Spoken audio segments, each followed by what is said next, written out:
ในหมู่บ้านว่าหนึ่งนั้นจังมีแม่เฒ่าก่อหนึ่งมันมีลูกชายก่อหนึ่งเสียลูกชายมันนั้นซ้ำกว่าเอาลูกไปมาอยู่จอมแม่เฒ่าก่อในหูก่ออำป้อหลีตาก่ออำป้อหลีเฒ่าก่อเฒ่าแห้งหนาเหี่ยวแลลูกไปมันมาอยู่จอมมาได้2-3เดือน3-4เดือนแล้วว่าแม่เฒ่ามันในเฒ่าหน้ากิดหูกิดตาหน้าสุกซักว่าจึงนั้นเสเฮ็ดข้าวเฮ็ดผักก็อำถูกปากแม่มันบางปอกก็ใส่เกลือน้ำบางปอกก็อำใส่เกลือบางปอกซ้ำใส่หมักเพชรน้ำเสเลี้ยงแม่เจ้ามันอยู่เย้า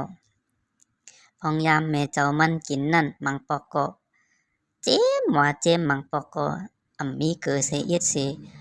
แม่เฒ่ามันนั่นจังรัดลูกชายมันอยู่เย้าลูกชายมันซ้ำอำถ่อมก็เปิ้อเป็นข้าวหมายปลามันแหน่ป้องถ้าว่าหังแม่มันแม่ในลาลีเน่กวยโย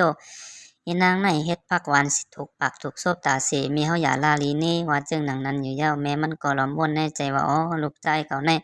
อำถ่อมความเก่าเย้ารู้ในว่าจึงหนังนั้นอยู่เย้าหึงมาหมอกเหลือหนึ่งเย้าเหลือหนึ่งเสโผมันในซ้ำหักแม่มันหนาเย้าแลแม่มันจังมาลาดแทงว่าอีนางในมันเฮ็ดข้าวผักในก็บ่ลัดไม่หลายปอกเย้ามันเมเสปองในเสลูกมันนั้นซ้ำว่าแม่เฮาในกะซอกะซวนให้ลูกชายมาว่าหังขาติ๊กๆหันในว่าหนังนั้นอยู่เย้า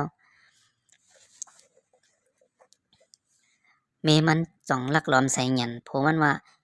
สูหาเอาแม่เฮากว่าปล่อยแปดตั้งหลังนั่นแหน่แม่เฒ่าในสุกก่อนสุกซากหูตาก็ดีว่าจึงหนังนั้นอยู่เย้าโผมันก็หันดีหันจอมเสจังมาเจ้าจังมาลักหลอมวอนดิแม่มันแม่ป่นมาหลายวันแน่คาไลลาจ้าลัดลีต่อแม่นั่นย้อนดังผิดอีกหนึ่งค่ะเนาะเพราะว่าวายวันมื้อในมันมีกาดเนาะตั้งหลังหลอยนั่นเฮา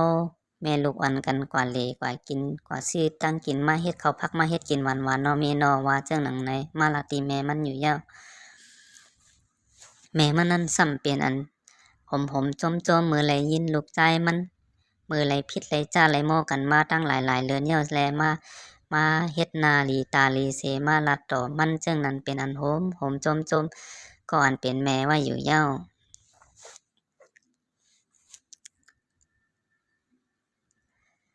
ถึงวายวันกลางวันจำจ่ายมาเย้าแลขาสองก็ผัวเมจังอ่อนแม่มันไปลัด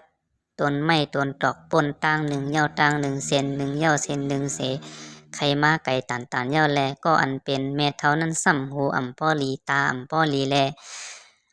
มันเปิ้นอ่อนมันมาไก่กะหือในก็มันอ่ำหูอ่ำต้องต่างป่นมาต้นไม้ใหญ่ต้นหนึ่งเย้าต้นหนึ่งให้นั้นติ๊กๆอยู่เย้า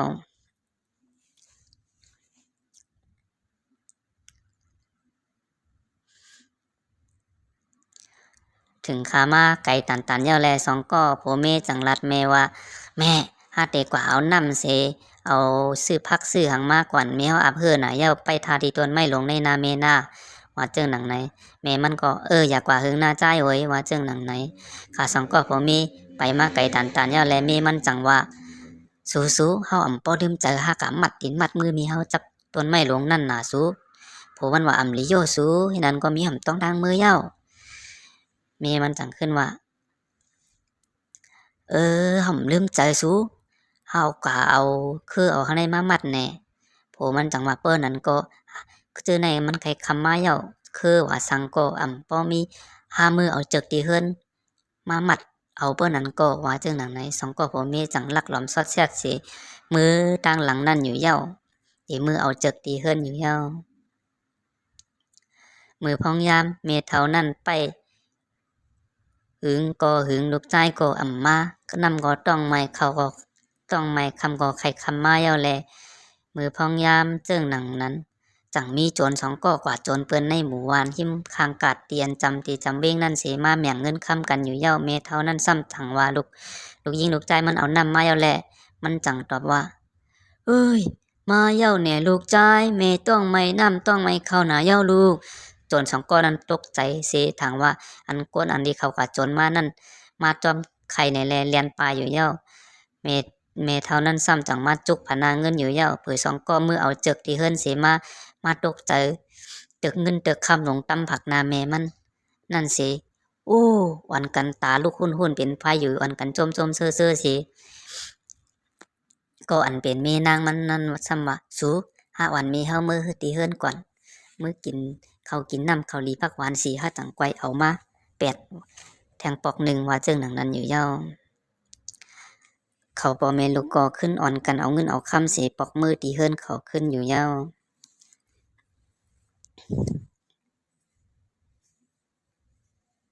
มือพองยามจึงนั้นแม่มันนั้นรอผ้าใหญ่น่ะใครเงินใครคำสิบ่หาไรเงินคำแทง5อ่อนกัน